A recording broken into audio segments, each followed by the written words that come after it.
Captain Hut. Hello and welcome to Painters Workbench, the show where I help you paint those miniatures and models. I'm your host, General Splatton. On this first episode, today we're going to tackle the question of how to protect your miniatures and models once you get them painted. You've got a great paint job that you spent hours and hours putting together, but now you need an equally great finish to help protect those models. And today we're going to be using two products to accomplish that. The first one is Future Floor Shine, and next, Testors Dullcote.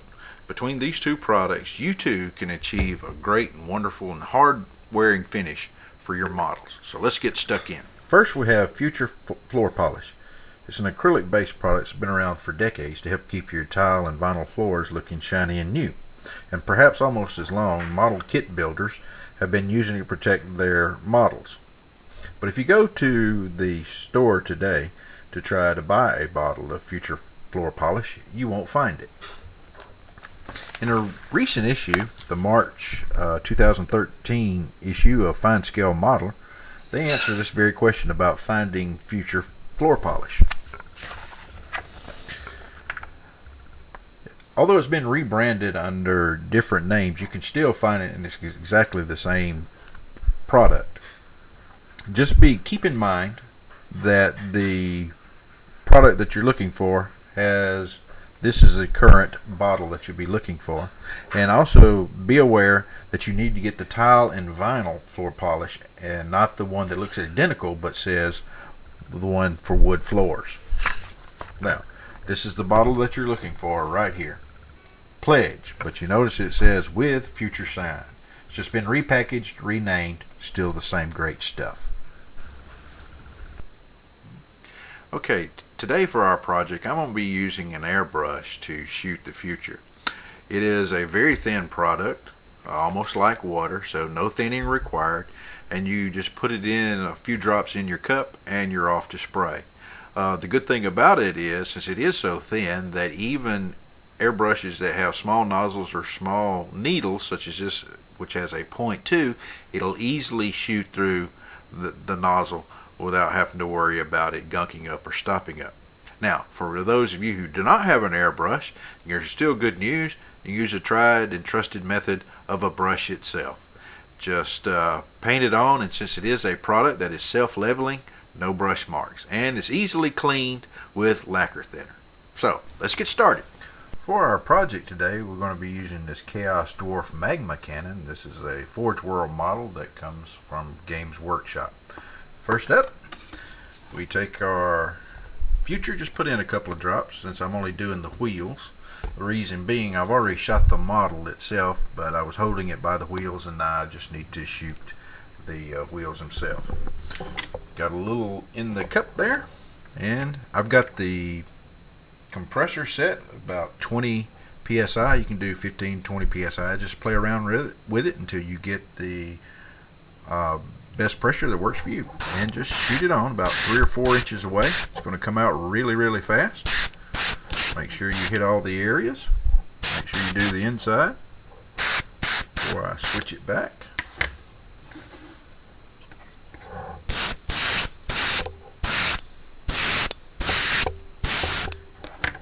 This is going to just help protect it, so we can apply the dull coat next. Knock that shine down. Because it is such a hard product, you should have long wearing life from the future. While our model is drying, let's talk more about Testors Dullcote. It has one of the best matte finishes on the market. So if you want your models and miniatures to have that completely flat finish, you could do no better than Testors Dullcote. But there are two significant drawbacks that you need to be mindful of and prepared for when using this product.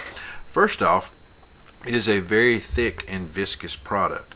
So when you shoot it through an airbrush, if you're using a smaller needle airbrush, it has a tendency to goop up and clog.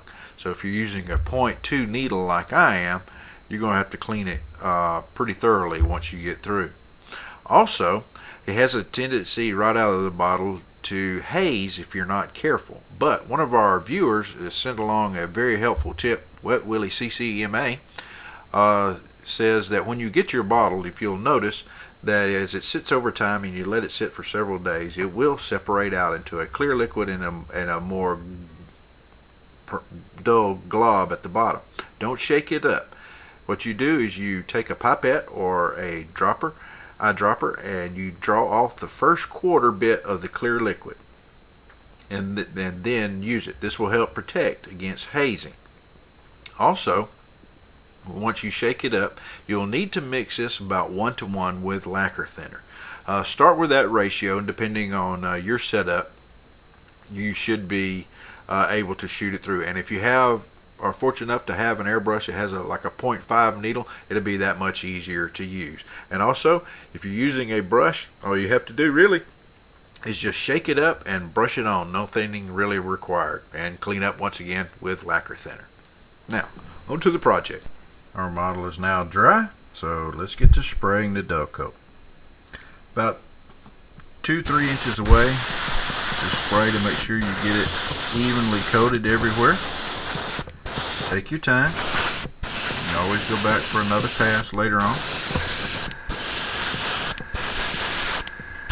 And spray. Always test the spray pattern before you actually go to the model. I like to mix it in the paint cup, that way I don't waste as much. And what you need to do is take the lacquer thinner and put a drop or two in before you put in the dull coat. And put your dull coat in, then the rest of your lacquer thinner on top, and that way you can mix it up and not have as much transfer waste if you mixed it in a separate pot.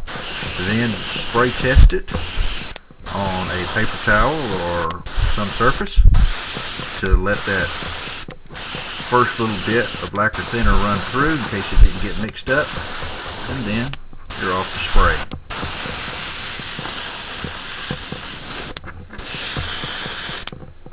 This dries very, very quickly. You see I'm not getting any of the haze, but it's knocking down the future shine very, very effectively. Keep going around, hitting different spots. It'll be dry time you get back to it, especially if it's a big model. And you will have something that you're very, very proud of. And here it is, the completed model. Nice matte finish to it all the way around, evenly coated. Just a few moments to spray. I think it turned out rather good. One magma cannon ready for the gaming table. That's it for this edition of Painters Workbench.